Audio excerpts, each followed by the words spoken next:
everyone, this is Donnie Chan from ThisWeekin.Asia. We're a source for news and interviews with entrepreneurs and upstarts from around Asia. Today's interview is with James Hill of Cubie. Now, in case you've been living under a rock, Cubie has had over 7 million downloads and has hit #1 spot in 10 Asian countries. Cubie is a messenger app with animated emojis where you can send photos, videos. You can also draw your own picture and send it to your friends. Now, Cubie was accepted into 500 startups and received over $1 million in funding. Hi James, thank you for joining us today. Hi Donnie, nice to meet you. Great. Now, in your words, can you give us a brief description of Cubie and what differentiates you from other messenger apps? Sure. First of all, thank you very much for inviting me. We're now 11 million downloads. Wow, 11 million, wow. Yeah. Basically, messaging is quite an obvious and simple function of cell phones. You know, we've been texting for 20 years. And what we're really trying to do with Cubie is to offer a more light-hearted, a more fun and compelling chat experience. So instead of just sending, tons of text, you can send photos. I don't need to ask you, if I ask you, what did you have for lunch today? You just take a picture. You don't need to write beef noodles or hamburger. So we're just trying to make it as fun and enjoyable as possible. So lots of cute or wacky or crazy emoticons and stickers, photos. You can watch YouTube. If you've got an Android phone, you can watch YouTube videos and chat at the same time. Oh wow! Yeah, so it's a multimedia approach to chat. Yeah. No, when Cubie came out, I downloaded it, and it was one of the first animated emojis where you saw the little, I think it was a beaver or something, where they'll actually wave to you goodbye. Yeah. So exactly. that was pretty cool. Exactly. And so like you said, right? Traditional texting, it's a lot to do with a lot of words and all that stuff. Now, were there any obstacles that really, stood in the way when starting out, trying to, break that traditional way of thinking?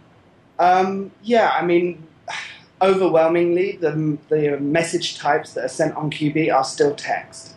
Yeah. It's text, photos, and then stickers.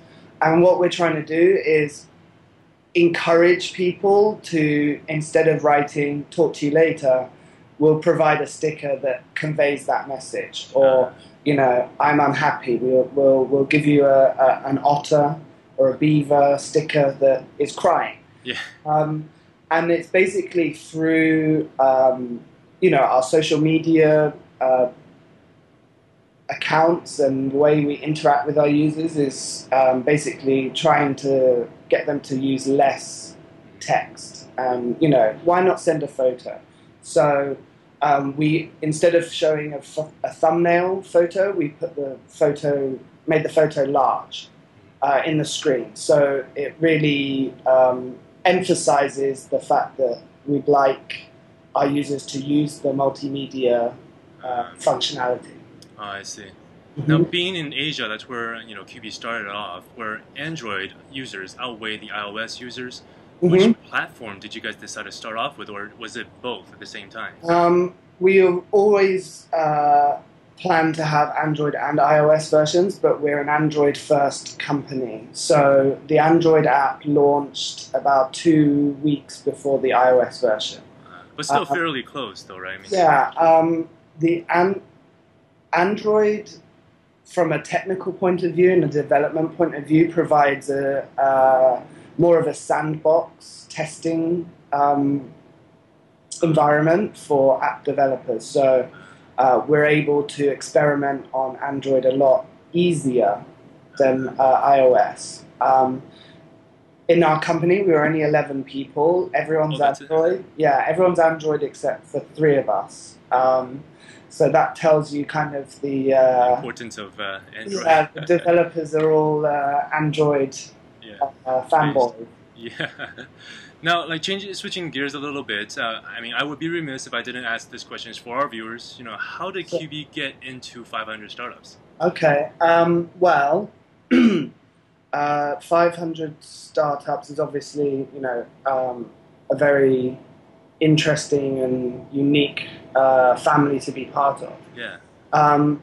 when we launched the app in March 2012, and our co-founders went to Singapore in, I think it was June, to attend Echelon, which is a tech conference run by E27, that's right. the tech blog. And Dave McClure was happened to be there. Yeah, he was one of the keynote speakers, and at that time, you know, the app's been available for about 3 months. We already had over 1.5 million downloads already. Yeah, it took you. I read it took 35 days now even to hit a million. Yeah. So my co-founders, or our co-founders rather, went up to Dave and said, you know, nice to meet you, and we've got this app, and it's quite hot at the moment, you know, and we'd be interested in joining 500. And, you know, originally Dave was very, you know, interested in the app and the company, but then on return to Taiwan, it kind of like fettered out. And then, you know, the emails stopped coming and stuff. And then a couple months later, we hit, you know, a few more million downloads, and got back in touch with 500. And they were impressed that the growth was you know, with sustained growth, and they invited us to join. And they also invested in us as part of the $1.1 million. I see. How was that experience like with the 500 startups? Pressure, but I bet there was. They really kick your ass.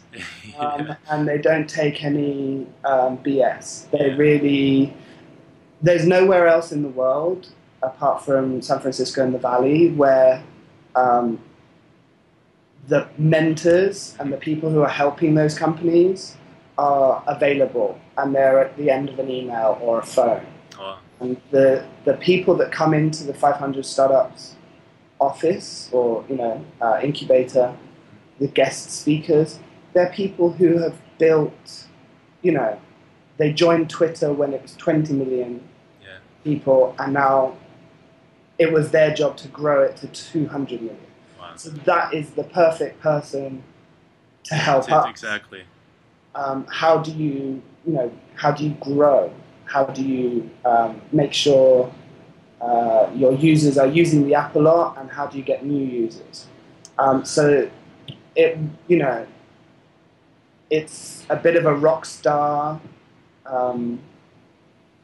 organization, you know, 500 startups, but it's actually the knowledge and the connections you get through that program extremely valuable.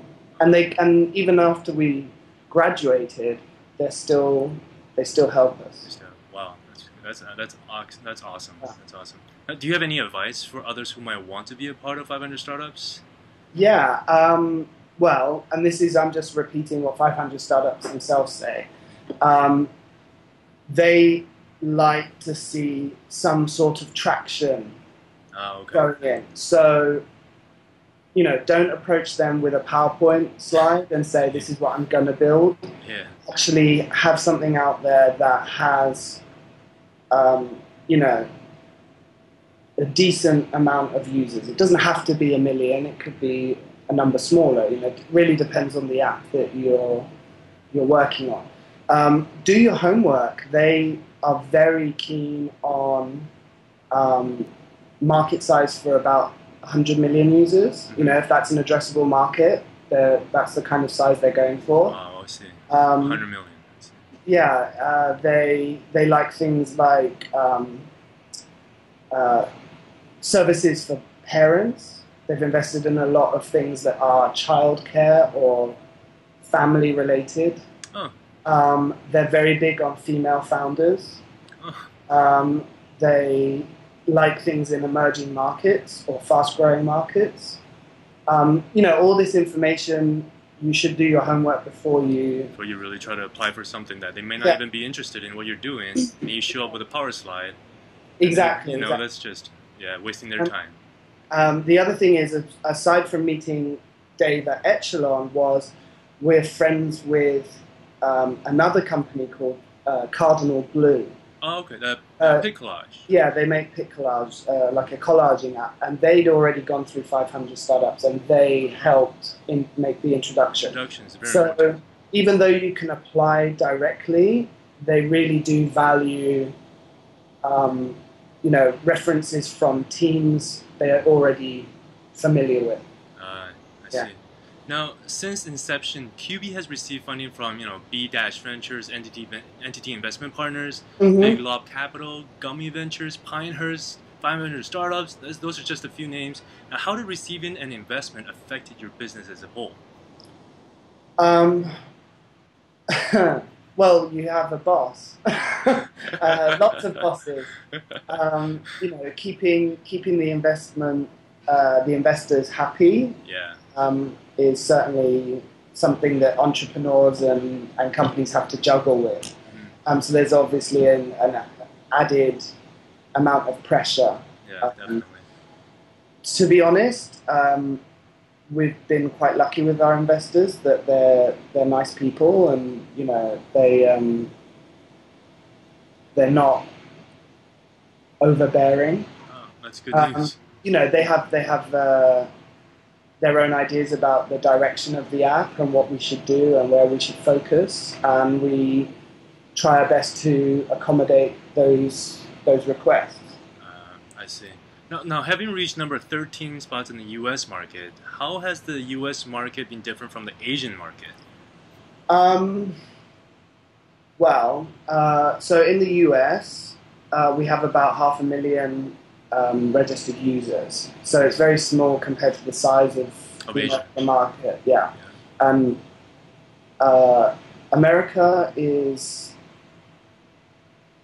interesting because they've had free text messages for a long time. Oh, that's right. So there's not the cost-saving factor that in a lot of Asian countries you still have different SMS prices between carriers.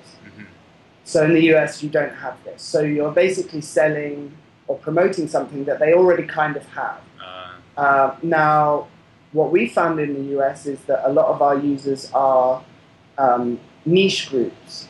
So we have a lot of people who like cosplaying. Oh, okay, that kind of makes sense. Role-playing. We have some users in Seattle who they are big gamers, and they use Cubie to chat with their fans. They run a fan site. Oh, very nice. So they use Cubie as a promotional tool and to get messages out. Hey, we've got this podcast, on Saturday, and they'll send out a group message on Cubie. We have another group of users who we've recently just been in touch with. They are they're fans of Imagine Dragons, which is kind of they met on Twitter. Now, Twitter, you can't really talk that much because there's a character limit. And they chose Cubie because you can have up to 200 people in a chat room. Wow. So keeping contact on Cubie. So we're seeing different user groups, different use cases in America, as opposed to the public as a whole. Asia, which is just usually it's younger people, teenagers, early teens, but it's people they know in real life. Oh, I see. Yeah. I see. So it's slightly different. I see. Now, is there anything new in the pipeline for Cubie? Yeah, we've got something quite big coming in the next month or so. Is it like a hush-hush thing, secret thing, or can we? It's is it exclusive.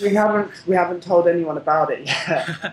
It's basically at the moment the whole Cubie experience is one-on-one or one-on-many. So either you're talking with one friend or you're talking in a group in a group chat. We're experimenting with something that would be a bit more public. Oh, okay. So not closed. Now we're going to test that in a couple of our markets in Asia before releasing it to everyone. Going to fine tune it. So depending on how that goes, we'll, if it goes well, then we'll release it to everyone, and if not, then it never happened. I see. So it's basically developing a different use case for Cubie, and that one potentially that you don't necessarily need friends to use the app. Oh, Yeah. I see. Just like single use case. I see. Now, finally, my last question is, what's the future like for Cubie? I don't know. I mean, we have quite a relaxed company attitude. The mantra is just do better tomorrow than what you did today. So we don't set targets and KPIs and numbers and we must have this many downloads by the end of the year. I would like, my personal vision is to see Cubie become kind of like a bit of an escape for people. You don't necessarily want your parents to be using it. Yeah, I mean, that's just strange, adding you on Facebook, your parents. Yeah, exactly. How do you say no? People, we're all so available. We're on Facebook, we get a message, we're on Twitter, we're on Instagram, we're on all these sites, and I think sometimes it's nice to have a bit of a sanctuary where you can be a bit silly and you don't have to put out this perfect persona, yeah, this perfect image of yourself. You can make silly faces and take funny photos and draw penises or whatever you want to do on Cubie, and that's fine. And there's lots of people who do that. Yeah, I would imagine. They post them on Instagram. Yeah. Yeah, so we're just looking for something that's fun, a bit of silliness, and people can just enjoy it with people they know in real life or people they've met on Twitter or somewhere else online. Well, perfect. Well, that sums up this interview with James Hill. Thank you for coming. Thank you very much. For more information on Cubie, please visit www.cubie.com, or you can download the Cubie Messenger app in both the App Store and Google Play. I am Donnie Chen for ThisWeekin.Asia. Thank you for watching.